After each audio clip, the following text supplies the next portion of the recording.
Chapter 7. My math teacher gives me a lift. We emerged in Central Park, just north of the pond. Mrs. O'Leary looked pretty tired as she limped over to a cluster of boulders. She started sniffing around, and I was afraid she might mark her territory, but Nico said, "It's okay. She just smells the way home." I frowned. "Through the rocks?" "The underworld has 2 major entrances," Nico said. "You know the one in L.A." "Charon's Ferry," Nico nodded. "Most souls go that way, but there's a smaller path, harder to find. The door to Orpheus." "The dude with the harp." "Dude with the ire," Nico corrected. "But yeah, him. He used his music to charm the earth and open a new path to the underworld.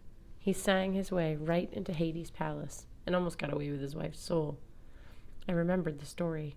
Orpheus wasn't supposed to look behind him when he was leading his wife back to the world. But of course he did. It was one of those typical "and so they died in the end" stories that made us feel warm and fuzzy. "So this is the door to Orpheus." I tried to be impressed, but it still looked like a pile of rocks to me. "How does it open?" "We need music," Nico said. "How's your singing?" No. "Can't you just tell it to open? You're the son of Hades and all." "It's not so easy. We need music." I was pretty sure if I tried to sing, all I would cause was an avalanche. "I have a better idea." I turned and called, "Grover!" We waited a long time, and Mrs. O'Leary curled up and took a nap. I could hear the crickets in the woods and the owl howling. The owl hooting. Traffic hummed along Central Park West. Horse hooves clopped down a nearby path. Maybe a mounted police patrol. I was sure they'd love to find 2 kids hanging out in the park at 1 in the morning. "It's no good," Nico said at last, but I had a feeling. My empathy link was really tingling for the first time in months, which either meant a whole lot of people had suddenly switched on the nature channel or Grover was close. I shut my eyes and concentrated. Grover. I knew he was somewhere in the park. Why couldn't I sense his emotions? All I got was a faint hum in the base of my skull. Grover. I thought more insistently. Something said. An image came to my head. I saw a giant elm tree deep in the woods, well off the main paths. Gnarled roots laced the ground, making kind of a bed. Lying in it, with his arms crossed and his eyes closed, was a satyr. At first, I couldn't be sure it was Grover. He was covered with twigs and leaves, like he'd been sleeping there a long time. The roots seemed to be shaping themselves around him, slowly pulling him into the earth. "Grover," I said, "wake up." "Dude, you're covered in dirt. Wake up." "Sleepy," his mind murmured. "Food," I suggested. "Pancakes." His eyes shot open. A blur of thoughts filled my head like he was suddenly on fast forward. The image shattered and I almost fell over. "What happened?" Nico asked. I got through. He's on his way." A minute later, the tree next to us shivered. Grover fell out of the branches, right on his head. "Grover!" I yelled. "Woof!" Mrs. O'Leary looked up, probably wondering if we were going to play fetch with the satyr. "Blah!" Grover bleated. "You okay, man?" "Oh, I'm fine." He rubbed his head. His horns had grown so much they poked an inch above his curly hair. I was at the other end of the park. The dryads had this great idea of passing me through the trees to get me here. They don't understand height very well. He grinned and got to his feet. Well, his hooves, actually. Since last summer, Grover had stopped trying to disguise himself as a human. He never wore a cap or fake feet anymore. He didn't even wear jeans. He just had furry goat legs from the waist down. His t-shirt had a picture from the book Where the Wild Things Are. It was covered with dirt and tree sap. His goatee looked fuller, almost manly. Or goatly. And he was as tall as me now. "Good to see you, G-Man," I said. "You remember Nico?" Grover nodded at Nico and then gave me a big hug. He smelled like fresh mown lawns.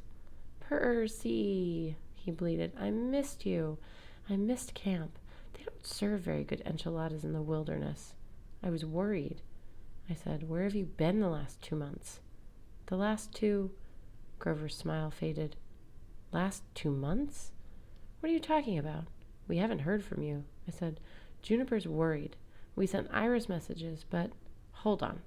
He looked up at the stars like he was trying to calculate his position. What month is it? August. The color drained from his face. That's impossible. It's June. I just lay down to take a nap and... He grabbed my arms. I remember now. He knocked me out. Percy, we have to stop him. Whoa. I said, slow down. Tell me what happened. He took a deep breath. I was walking in the woods up by Harlem Mere. I felt this tremble in the ground, like something powerful was near. You can sense stuff like that? Nico asked. Grover nodded. Since Pan's death, I can feel when something is wrong in nature. It's like my ears and eyes are sharper when I'm in the wild. Anyway, I started following the scent. This man in a long black coat was walking through the park, and I noticed he didn't cast a shadow. Middle of a sunny day, and he cast no shadow. He kind of shimmered as he moved. Like a mirage? Nico asked. Yes, Grover said. And whenever he passed humans, the humans would pass out, Nico said. Curl up and go to sleep. That's right. Then after he was gone, they'd get up and go about their business like nothing happened. I stared at Nico. You know this guy in black? Afraid so, Nico said. Grover, what happened? I followed the guy. He kept looking at the buildings around the park like he was making estimates or something. A lady jogger ran by, and then she curled up on the sidewalk and started snoring. This guy in black put his hand on her forehead like he was checking her temperature. Then he kept walking. By this time, I knew he was a monster, even worse. I followed him to the grove, to the base of the big elm tree. I was about to summon some dryads to help me capture him when he turned and... Grover swallowed. Percy, his face. I couldn't make it out because it kept shifting. Just looking at him made me sleepy. I said, what are you doing? He said, just having a look around. You should always scout a battlefield before the battle. I said something smart like, the forest is under my protection. You won't start battles here. And he laughed. And he said, you're lucky I'm saving my energy for the main event, little satyr. I'll just grant you a short nap. Pleasant dreams. And that's the last thing I remember. Nico exhaled. Grover, you met Morpheus, the god of dreams. You're lucky you ever woke up. 2 months? Grover moaned. He put me to sleep for 2 months? I tried to wrap my mind around what this meant. Now it made sense why we hadn't been able to contact Grover all this time. Why didn't the nymphs try to wake you? I asked. Grover shrugged. Most nymphs aren't good with time. 2 months for a tree? That's nothing. They probably didn't think anything was wrong. We've got to figure out what Morpheus is doing in the park, I said. I don't like this main event thing he mentioned. He's working for Kronos, Nico said. We know that already. A lot of minor gods are. This just proves that there's going to be an invasion, Percy.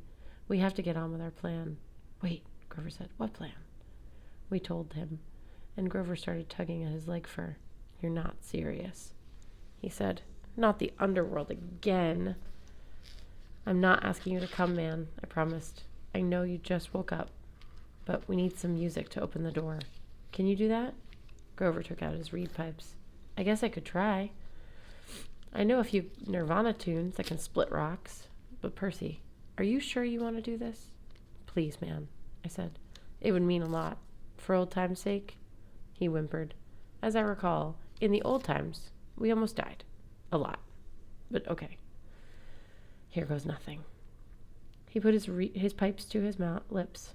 He put his pipes to his lips and played a shrill, lively tune. The boulders trembled. A few more stanzas, and they cracked open, revealing a triangular crevice. I peered inside. Steps led out into the darkness. The air smelled of mildew and death. It brought back bad memories of my trip through the labyrinth last year, but this tunnel felt even more dangerous. It led straight to the land of Hades, and it was almost always a one-way trip. I turned to Grover. Thanks, I think. Percy, is Kronos really going to invade? I wish I could tell you better, but yeah, he will. I thought Grover might chew up his reed pipes in anxiety, but he straightened up and brushed off his t-shirt. I couldn't help thinking how different he looked from fat old Linnaeus. I've got to rally the nature spirits then. Maybe we can help. I'll see if we can find this Morpheus. Better tell Juniper you're okay, too. His eyes widened. Juniper. Oh, she's going to kill me. He started to run off, then scrambled back and gave me another hug. Be careful down there. Come back alive. Once he was gone, Nico and I roused Mrs. O'Leary from her nap. When she smelled the tunnel, she got excited and led the way down the steps. It was a pretty tight fit. I hoped she wouldn't get stuck. I couldn't imagine how much Drano we'd need to unstick a hellhound halfway down a tunnel to the underworld. Ready? Nico asked me. It'll be fine. Don't worry. He sounded like he was trying to convince himself. I glanced up at the stars, wondering if I would ever see him again. Then we plunged into darkness. The stairs went on forever. Narrow, steep, and slippery. It was completely dark, except for the light of my sword. I tried to go slow, but Mrs. O'Leary had other ideas. She bounded ahead, barking happily. The sound echoed through the tunnel like cannon shots. I figured we would not catch anybody by surprise once we reached the bottom. Nico lagged behind, which I thought was strange. You okay? I asked him. Fine. What was that expression on his face? Doubt? Just keep moving, he said. I didn't have much choice. I followed Mrs. O'Leary into the depths. After another hour, I started to hear the roar of a river. We emerged at the base of a cliff on a plain of black volcanic sand. To our right, the river Styx gushed from the rocks and roared off the cascade of rapids. To our left, far away in the gloom, fires burned on the ramparts of Erebos, the great black walls of Hades' kingdom. I shuddered. I'd first been here when I was 12, and only Annabeth and Grover's company had given me the courage to keep going. Nico wasn't going to be quite as helpful as with the courage thing. He looked pale and worried himself. Only Mrs. O'Leary acted happy. She ran along the beach, picked up a random human leg bone, and romped back toward me. She dropped the bone at my feet and waited for me to throw it. Maybe later, girl. I stared at the dark waters, trying to get up my nerve. So, Nico, how do we do this? We have to go inside the gates first, he said. But the river's right here. I have to get something, he said. It's the only way. He marched off without waiting. I frowned. Nico hadn't mentioned anything about going inside the gates. But now we were here, I didn't know what else to do. Reluctantly, I followed him down the beach toward the big black gates. Lines of the dead shot outside, waiting to get in. It must have been a heavy day for funerals, because even the easy death line was backed up. Woof, Mrs. O'Leary said. Before I could stop her, she bounded toward the security checkpoint. Serbius, the guard dog of Hades, appeared out of the gloom. A 3-headed Rottweiler, so big he made Mrs. O'Leary look like a toy poodle. Serbius was half present, so he's really hard to see until he's close enough to kill you, but he acted like he didn't care about us. He was too busy saying hello to Mrs. O'Leary. Mrs. O'Leary, no, I shouted to her. Don't sniff. Oh, man. Nico smiled. Then he looked at me, and his expression turned all serious again. Then he remembered something unpleasant. Come on. They won't give us any trouble in the line. You're with me. I didn't like it, but we slipped through the security ghouls of the fields of asphodel. I had to whistle for Mrs. O'Leary 3 times before she left Serbius alone and ran after us. We hiked over black fields of grass, dotted with black poplar trees. If I really died in a few days, like the prophecy said, I might end up here forever, but I tried not to think about that. Nico trudged ahead, bringing us closer and closer to the palace of Hades. Hey, I said, we're inside the gates already. Where are we? Mrs. O'Leary growled. A shadow appeared overhead, something dark, cold, and stinking of death. It swooped down and landed on top of a poplar tree. Unfortunately, I recognized her.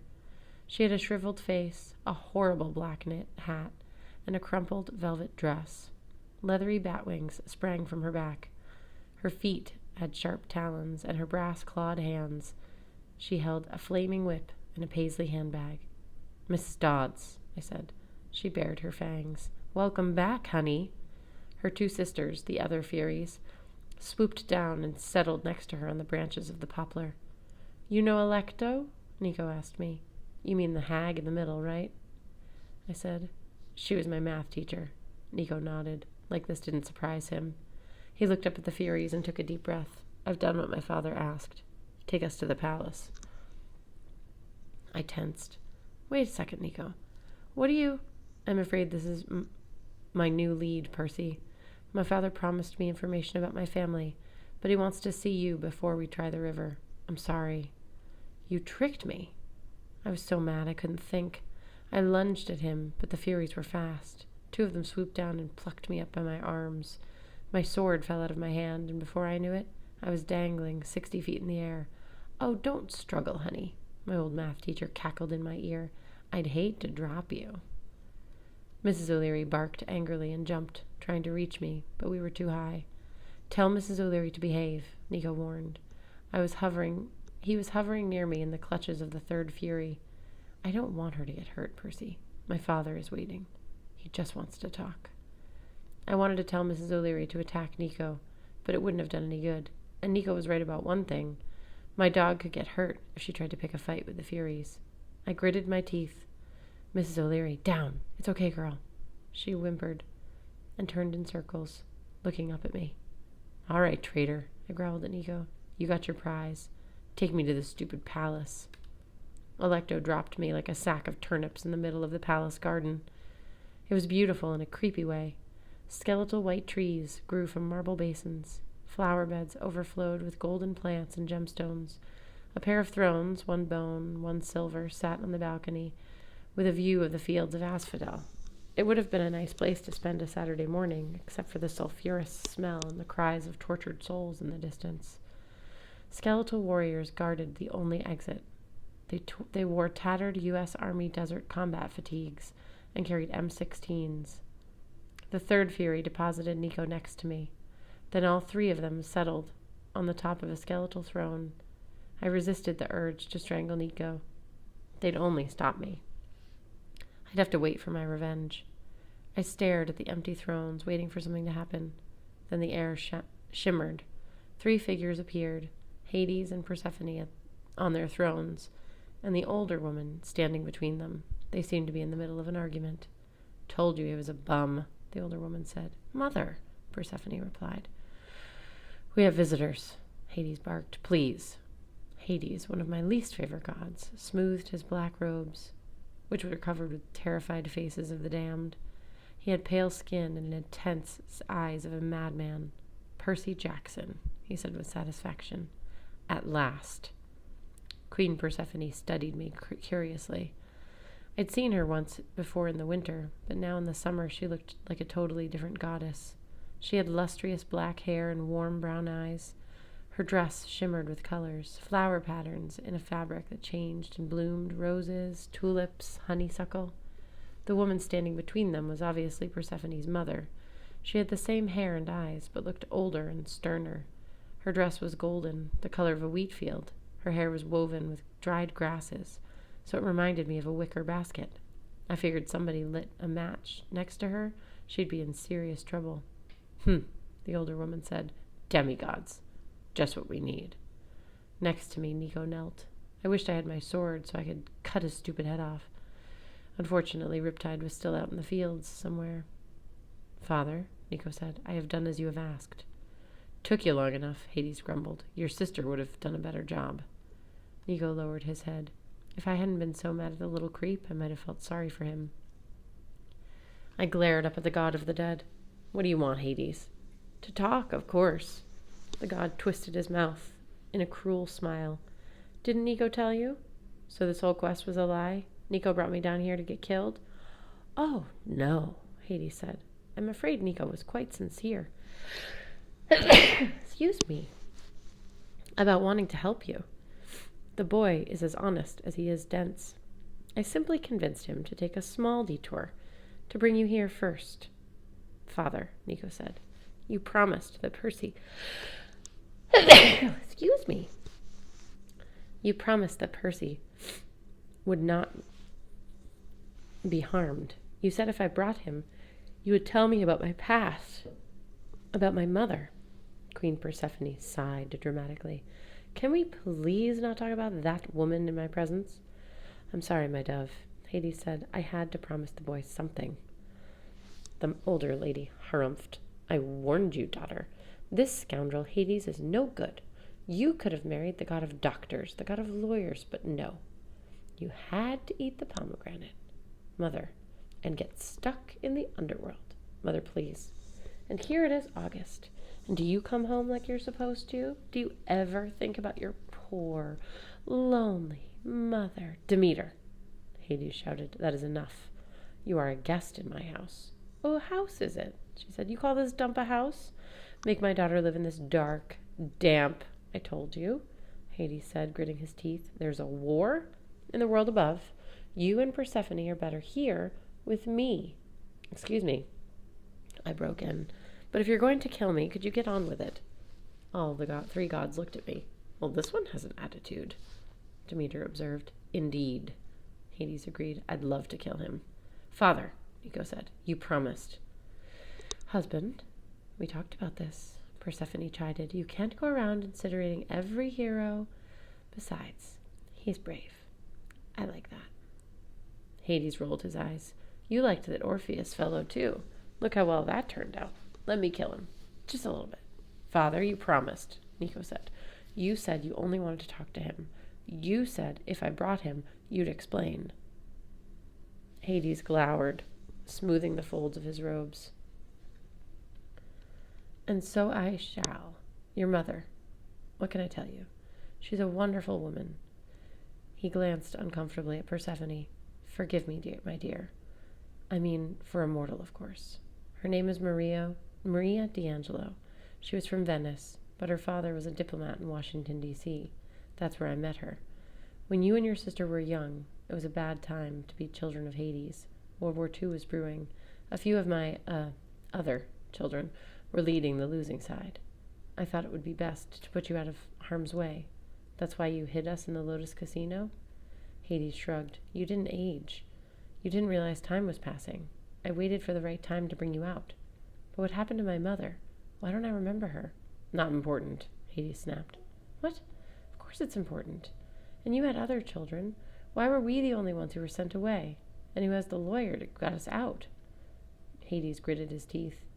You would do well to listen more and talk less, boy. As for the lawyer, Hades snapped his fingers.